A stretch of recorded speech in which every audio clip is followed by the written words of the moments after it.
Kamala Harris is trying to solve two major problems over the next 20 days. One, she's hemorrhaging support among young black men. Two, everything she's doing to fix that problem is only making problem number one worse. With us now, the Honorable Nina Turner, former Ohio State Senator, Harrison Fields, former Assistant Press Secretary in the Trump administration. Good to see you both. Thank you. Nina, start with you. You made an awful lot of news on CNN pushing back against Barack Obama's, what do you want to call it, lecture to black men over not supporting Kamala Harris. Have you seen a change since that rally in how Kamala Harris, Barack Obama, Democrats are dealing with this loss of support among black men?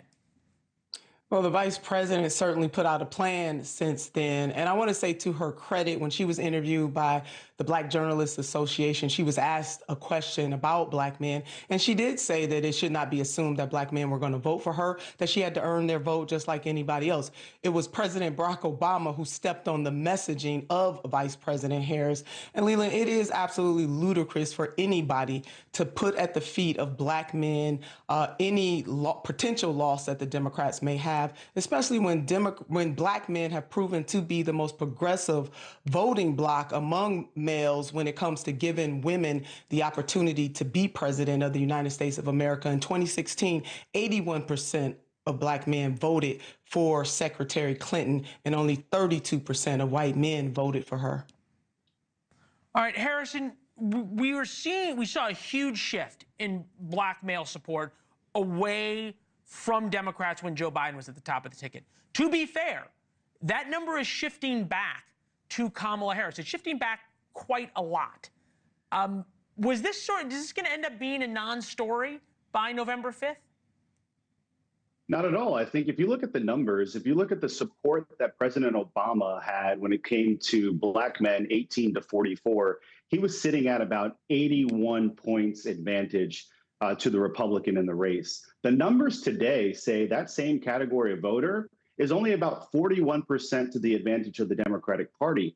That could be the election. I think what you're seeing now is kind of a reemergence or an awakening in the black community of what has the Democratic Party actually done for me, and what has Kamala Harris done for me as vice president? And I think a lot of black people, especially black men, are realizing the answer is very little to nothing when it comes to the actual policies. Kamala Harris can't really point to a single policy as vice president that has actually helped black men in America. And I think they're going to be voting accordingly. Now, black men, the black vote is going to be more heavily for the Democrats. That's usually how it is. It's fair to say that the black vote is not monolithic.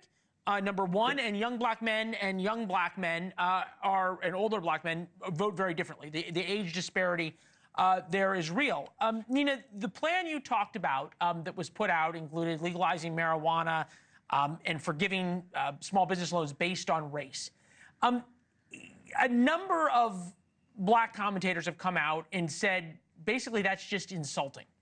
Do you agree?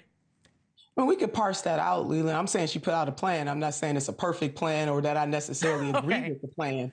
I mean, legalizing marijuana should have been something that had been done a long time ago, but at least she put out something. It's 3 weeks before the election. 3 weeks ahead of time. Fair enough. I mean, I hate to do this. I'm not jumping we for ran joy long about because it. we ran long because of Harris's interview. I want to keep this conversation going. It's a big one for the next couple of weeks. We'll have you both back. It's a great panel. Thank you. Both Nina, Harrison, good to see both of you. Thanks for watching. Go to joinnn.com to find NewsNation on your television provider.